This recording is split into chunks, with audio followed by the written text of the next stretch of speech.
Salut, c'est Christophe, bienvenue pour cette nouvelle vidéo. Aujourd'hui, c'est mon dernier jour à Maurice. Et oui, je rentre en France pour 1 mois et demi de vacances avec ma femme et mes enfants. Ne t'inquiète pas, ce n'est pas un retour définitif, on revient après. Mais j'ai envie de profiter de ce moment pour te faire un bilan de cette première année que j'ai passée ici à l'île Maurice, en me focalisant bien sûr sur le côté Nappso. Et oui, ça fait quasiment 1 an que j'ai quitté la France pour venir m'installer ici à l'île Maurice et il s'est passé énormément de choses. On a dû s'adapter à un nouveau mode de vie, à des nouvelles manières de s'alimenter, à une nouvelle manière de bouger, de se déplacer. Je vais te raconter tout ça dans cette vidéo. Donc, quel est mon bilan Nappso de ma vie ici à Maurice cette dernière année? Quand je te parle de mon bilan Nappso, c'est-à-dire que je vais me focaliser sur le côté nutrition, activité physique et sommeil ici à l'île Maurice. Alors, je vais commencer par le plus gros morceau, c'est-à-dire la nourriture, la nutrition, puisque quand on change de pays, quand on change de vie, c'est le premier truc qui nous marque, vraiment, c'est la différence culturelle qu'il y a au niveau de la nutrition. Alors, ici, à Maurice, et après 1 an, je peux le dire, la nourriture classique, en gros traditionnelle, est extrêmement riche. Elle est très grasse, très sucrée, très salée, et voilà, il faut vraiment faire attention quand on cherche à avoir une alimentation saine et santé, pas trop se laisser avoir et se perdre dans cette nourriture facile, d'autant que c'est la nourriture la plus abordable, donc la moins chère, et malheureusement voilà, l'île Maurice reste quand même un pays où les richesses sont très inégalement réparties, donc il y a une grosse partie de la population qui malheureusement a très peu de revenus, très peu de moyens, ce qui fait que c'est celle malheureusement qui va manger ce qui est moins recommandable, on va dire. Et puis un autre truc que j'ai remarqué, c'est que les gens mangent tout le temps. Quand je me balade dans la rue, quelle que soit l'heure de la journée, il peut être le matin à 7h, à 10h, à 9h, même en plein milieu de l'après-midi, à 16h, 15h, 14h, je croise forcément quelqu'un en train de manger quelque chose. Après, il faut dire que le contexte contribue à ça aussi. À tous les coins de rue, il y a des petits snacks, des bases, comme ils appellent ça, ou des tabagies, où il y a toujours des fritures disponibles, que ce soit des samoussas, plein de petites galettes, des boulettes, des trucs, ils appellent ça des gadjaks ici, et voilà, c'est souvent des choses très grasses, très sucrées, ou alors très salées, et bien sûr frites dans de l'huile, voilà, que des bonnes choses. Alors c'est très bon, c'est pas la question, sauf que le problème c'est que de manger ça tout le temps à longueur de journée, comme tu peux t'imaginer, ça peut causer très vite des graves problèmes de santé. J'ai malheureusement observé qu'ici à l'île Maurice, il y a énormément de personnes qui sont diabétiques, forcément, avec un mode de vie comme ça et ce type d'alimentation, c'est quasiment mécaniquement obligatoire. Et c'est pour ça, quand moi je débarque avec ma famille, où j'ai plutôt tendance à faire attention à ce qu'on mange, à ce qu'on met dans notre assiette, il a fallu faire vraiment très attention. Et autre chose très surprenante, et pas si surprenante que ça, mais voilà, qui était presque choquante pour moi, c'est que tous les légumes qui sont cultivés ici à l'île Maurice sont extrêmement riches en pesticides. J'avais fait un article sur la question et en gros voilà, tout ce que j'ai pu lire et observer, même ce qu'on m'a raconté, c'est que les concentrations de pesticides ici sont très mal régulées, ou alors quand elles le sont, sont pas du tout respectées, parce que voilà, les gens qui produisent ces légumes en général ont très peu de revenus, et leur unique moyen, leur unique source de revenus, c'est d'arriver à vendre leurs légumes. Donc en fait, pour avoir des beaux légumes et gros légumes toute l'année, ils n'hésitent pas à gaver leur sol de pesticides et d'engrais chimiques, qui sont par ailleurs interdits, même par la législation mauricienne, même si les seuils d'autorisation sont quand même plus élevés que ce qu'on peut observer en Europe ou dans d'autres pays. Donc déjà que ces seuils sont élevés ici, les cultivateurs ont tendance à les dépasser encore plus. Donc c'est te dire le niveau de produits chimiques qu'on peut retrouver dans les légumes. Donc comment moi j'ai fait pour contrer contre ça? Donc il y a heureusement des petits producteurs qui font pas mal d'efforts et qui produisent des aliments bio, sans pesticides, sans produits chimiques. Le problème c'est qu'ils sont plus cher forcément, puisque le rendement est moins grand que quand on produit avec des produits, avec des pesticides et engrais, ce qui fait que la grande partie des Mauriciens, la majorité des Mauriciens à faible revenu, ne peuvent pas se permettre de manger ces légumes-là. Et sinon, malheureusement, ça me faisait un peu mal au cœur. Bon, j'évite de le faire de plus en plus, mais on a acheté des produits, enfin des légumes qui sont importés. Ils sont importés principalement d'Europe, mais on peut retrouver aussi dans la région africaine, en Asie, des produits, des légumes. Donc, je t'avais parlé dans une de mes vidéos, quand je venais de débarquer ici, d'une société qui s'appelle Votre Potager, qui produit et qui distribue des légumes et des fruits de qualité et garantie en général, sans produits pesticides, sans produits ajoutés, sans hormones, etc.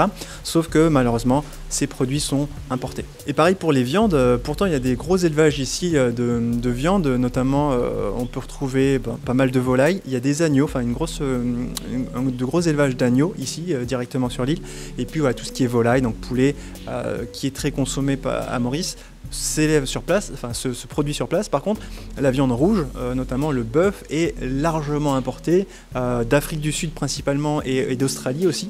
Et contrairement à ce que moi je connaissais en Europe, c'est que ces viandes, il n'existe pas de label qui nous aide et qui nous aiguille un peu sur la consommation des produits. D'ailleurs, sur pas mal de produits industriels qu'on achète, les étiquetages sont pas du tout les mêmes, donc les règles sont pas les mêmes qu'en Europe. Donc c'était très troublant et très perturbant au début. J'ai fini par m'habituer, mais voilà, il y a quand même pas mal de choses qui manquent sur les étiquettes. Donc en général, j'évite autant que possible d'acheter trop de produits transformés à cause de ça.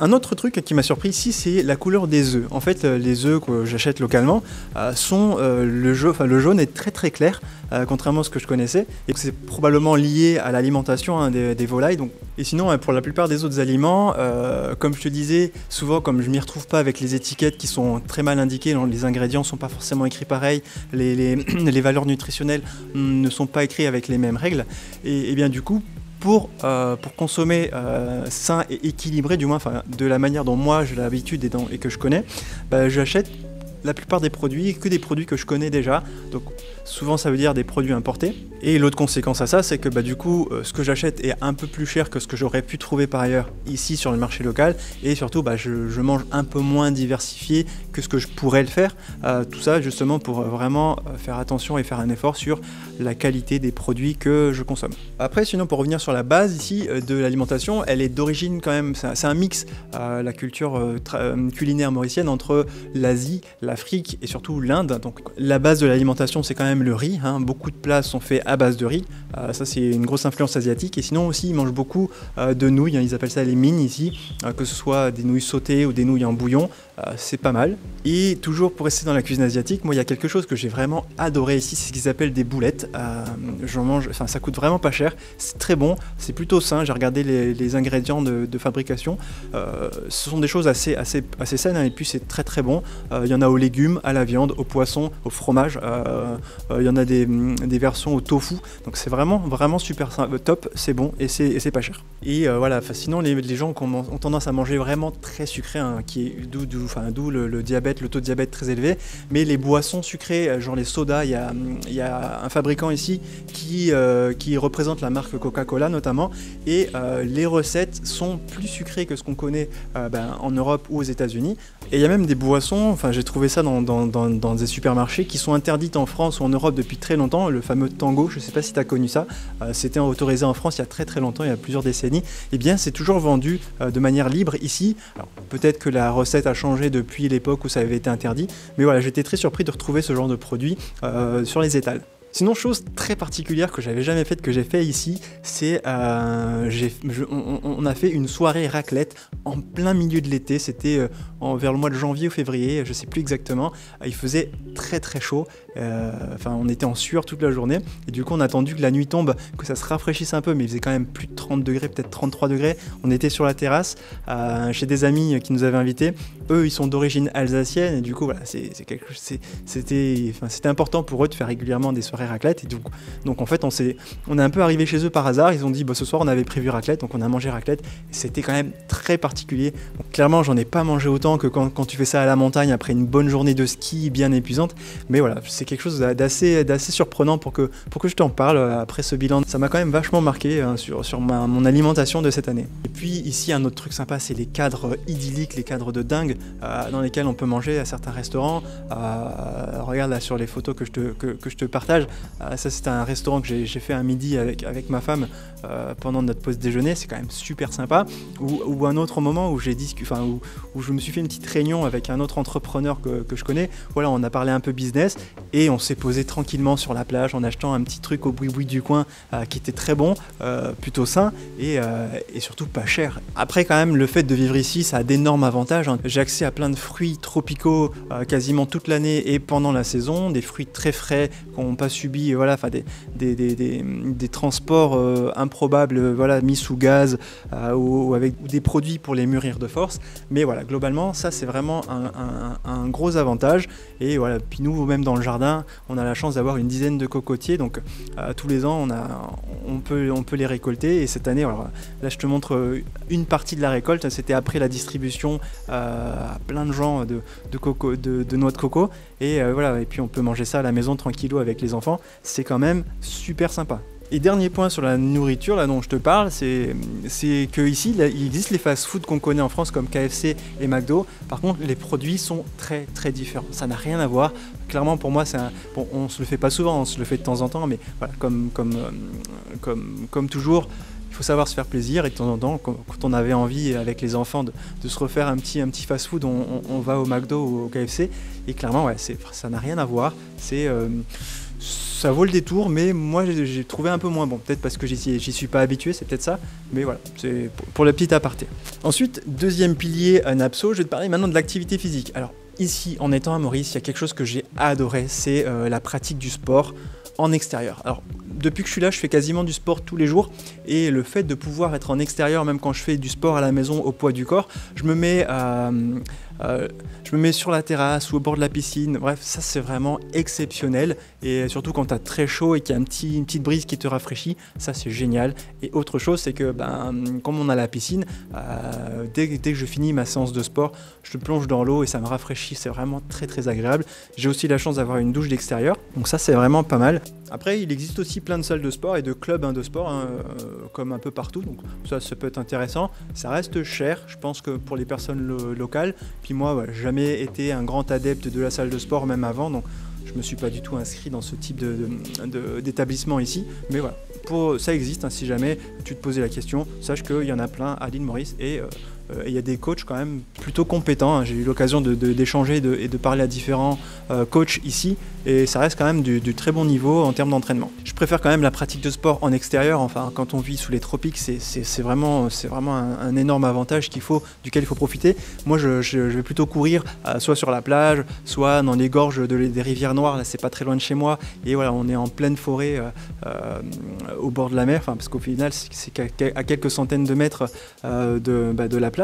Tout ça, ça me permet de voir des paysages de dingue tout en profitant de la nature. Il y a les bruits des animaux, c'est vraiment super sympa. Puis je croise plein d'autres coureurs et même des cyclistes hein, qui vont aussi se balader dans ces mêmes endroits. Ça crée une espèce d'ambiance qui est quand même très agréable. Moi, j'ai vraiment pas envie d'abandonner ça. Par contre, globalement, moi j'observe que la grande majorité des Mauriciens, bon, il faut savoir que moi, de mon point de vue, les Mauriciens sont très travailleurs, ils sont très attachés à la valeur travail et du coup, ils prennent pas beaucoup de temps, à mon sens, pour faire de l'activité physique et à faire du sport, quoique beaucoup de travailleurs en fait n'ont pas de voiture et prennent les transports en commun pour aller sur leur lieu de travail, du coup ce qui les fait quand même pas mal marcher entre chez eux et le premier arrêt de bus et entre l'arrêt de bus et leur lieu de travail. Et sinon bien sûr le fait de vivre à l'île Maurice, il y a énormément de possibilités en termes d'activités nautiques, que ce soit le surf, le kitesurf, la voile.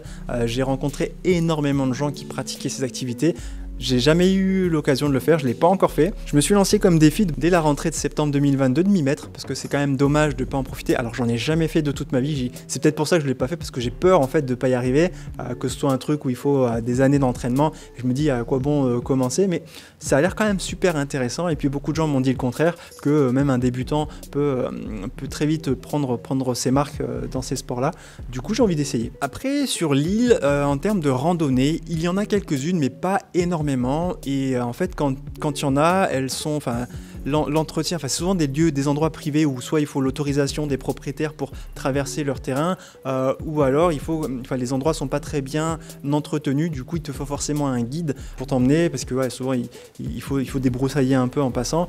Voilà, c'est pas évident, il y a quand même des beaux lieux sympas. J'avais eu la chance de monter sur la montagne du Morne il y a quelques semaines, je t'avais fait la vidéo, là je te repasse quelques images, mais ça c'était vraiment super sympa. Et voilà, pareil, dès mon retour de vacances, je pense que je vais essayer d'en faire beaucoup plus souvent, en me rapprochant des différentes personnes avec qui j'ai fait connaissance et qui ont, elles, l'habitude de faire pas mal de rando à l'île Maurice. Et puis autre chose, depuis que je suis à l'île Maurice, du coup comme je travaille à mon compte, voilà, je ne suis plus salarié, je travaille de la maison principalement, et j'ai cette chance de pouvoir ne pas rester assis toute la journée. Donc je suis beaucoup moins sédentaire. Bon là je m'assois pour faire cette vidéo, mais comme tu le vois, je me mets souvent debout quand je dois travailler sur mon ordinateur. Je bouge beaucoup, je marche beaucoup, et rien que ça m'a redonné un niveau d'énergie que j'avais complètement perdu avec mon travail de bureau. J'étais assis toute la journée derrière mon ordinateur.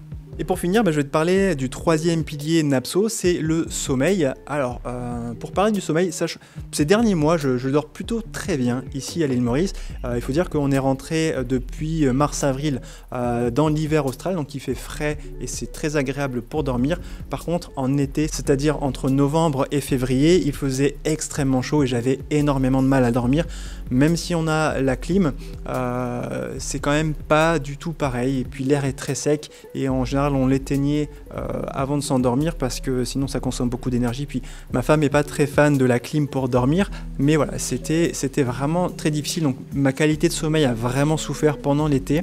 Mais ce qui est plutôt encourageant, c'est que la plupart des gens qui ont vécu ça, donc des expats qui sont là depuis plusieurs années, me disent que la première année c'est toujours difficile, mais qu'après avec le temps on finit par s'habituer et on finit par trouver ça moins désagréable. J'ai hâte de voir ce que ça donne l'année prochaine, je te reparlerai éventuellement à l'occasion. D'ailleurs, à cause de cette chaleur, depuis que je suis arrivé à l'île Maurice, j'ai pris des douches froides exclusivement tous les jours. En gros, j'ai passé je pense les 9 premiers mois où j'ai jamais ouvert l'eau chaude dans la douche, je n'utilisais que l'eau froide. Après, l'eau froide ici, elle est autour de 20-22 degrés, donc ce n'est pas vraiment de l'eau froide. D'ailleurs, à un moment donné, quand j'avais envie d'avoir vraiment une douche froide, comme je te montre sur cette petite image, j'ai mis une bonbonne d'eau au frigo. Donc en fait, l'eau, elle était entre 2 et 4 degrés, et je prenais des douches froides le matin avec ça, histoire de bien me réveiller et surtout de me rafraîchir, parce que même au réveil, tu commences à avoir chaud très vite. Je commençais à transpirer dès la sortie de la douche, ce qui est vraiment improbable dans la mesure où mes douches étaient froides, soi-disant. Après, toujours par rapport au sommeil, alors je trouve que l'île Maurice est une île extrêmement bruyante. Les gens ils crient, ça klaxonne, ça pétarade dans tous les sens. Le voisinage, ici il n'y a pas de règle de trêve de bruit la nuit. En fait, les gens ils font la fête tout le temps, n'importe où, même les dimanches soirs en pleine semaine, il y en a tout le temps. Et les fenêtres ici, les maisons, n'ont pas une excellente isolation phonique, hein, du moins celle que moi je loue, la maison dans laquelle on habite. Voilà, les fenêtres sont des anciennes fenêtres, elles ont un peu plus de 20 ans. C'est très mal isolé d'un point de vue sonore, donc en fait je dors avec des boules qui toutes les nuits depuis que je suis là, parce que c'est pas évident. Et surtout que tous nos voisins ont des chiens qui aboient toute la nuit, et comme on n'est pas très loin de la mer, il y a souvent des pêcheurs qui passent avec tout leur attirail, ils tirent leur moteur notamment pour pas se faire voler leur moteur. En fait ils les ramènent chez eux et ils reviennent avec, sauf que quand ils partent pêcher il est entre 3h et 4h du mat, donc quand ils passent avec ça, ça réveille tous les chiens du voisinage, et du coup ils se mettent tous à aboyer pendant de très très longues minutes, et ça, au tout début, ça me réveillait systématiquement, même les enfants, ça les réveillait, ils ne comprenaient pas ce qui se passait. Avec le temps, on a fini par s'y habituer, mais il y a quand même des fois où ça dure un peu longtemps, ça finit par me réveiller. Donc ça, c'est quelque chose qui perturbe un peu le sommeil. Et pour rester sur les fenêtres, ici à l'île Maurice, c'est très très rare de voir des volets sur les fenêtres. Donc en fait, les chambres sont jamais vraiment plongées dans le noir. Nous, on a des rideaux occultants, mais voilà, quand on les installe pas bien le soir, on se retrouve avec un peu de lumière le matin. Bon, heureusement, en ce moment, comme c'est l'hiver austral, le jour se lève plutôt autour de 6h45, et comme moi je suis réveillé avant, ça ne me dérange pas vraiment. Mais en été, voilà, où le soleil se levait vers 5h, 5h30, la chambre en fait était facilement éclairée avant l'heure du réveil, ce qui écourtait souvent mes nuits. Bien voilà pour mon bilan de cette première année à l'île Maurice. J'ai hâte de continuer cette aventure après une petite escale en France pendant 1 mois et demi, histoire de revoir tous nos amis, revoir les endroits qui nous ont manqué, surtout changer un peu d'air, voir autre chose, c'est toujours intéressant. D'ailleurs, je t'en profite pour te partager mon projet que j'ai pendant ces vacances d'été. Je vais faire des vlogs. En gros, je vais filmer toutes mes vacances tous les jours et chaque semaine, à la place de ma vidéo YouTube habituelle, je ferai un vlog hebdomadaire qui racontera toute ma semaine que j'aurais faite juste avant et du coup je vais essayer de te montrer comme ça un peu ce que je mange, comment je peux arriver à faire du sport pendant mes vacances, comment j'arrive à bien dormir en changeant de lieu à peu près tout le temps parce qu'on va dormir à plein d'endroits différents. Et voilà, je vais essayer d'analyser l'impact que tous ces changements peuvent avoir sur mon hygiène de vie et peut-être que ça pourra te donner des idées toi aussi quand tu pars en vacances. Peut-être qu'on apprendra ensemble de tout ce que j'aurais fait pour t'aider à optimiser ton hygiène de vie, ta qualité de sommeil pendant tes vacances. Donc ne rate pas toutes les prochaines vidéos que je vais diffuser d'ici fin août chaque semaine. Si tu n'es pas encore abonné à ma chaîne, d'ailleurs je t'invite à t'abonner maintenant en cliquant bien sur la petite cloche pour être averti de toutes mes prochaines vidéos que je vais sortir. Sinon, n'oublie pas que j'ai toujours des places de coaching qui sont disponibles. Si tu souhaites être accompagné en coaching, n'hésite pas à prendre contact avec moi. Je te mets un lien dans la description de cette vidéo, le premier lien vers mon agenda, où tu peux prendre un rendez-vous gratuit de 30 minutes avec moi pour faire le point, faire un peu un état de la situation dans laquelle tu es et voir comment on pourrait éventuellement travailler ensemble, toi et moi. Donc n'hésite pas à réserver un créneau, donc c'est complètement gratuit et sans engagement. Et bien voilà pour cette vidéo. Écoute, je te remercie encore d'avoir regardé jusqu'au bout. Moi, je te donne rendez-vous la semaine prochaine pour une nouvelle vidéo de vlog de mes vacances. D'ici là, prends soin de toi. Ciao, ciao.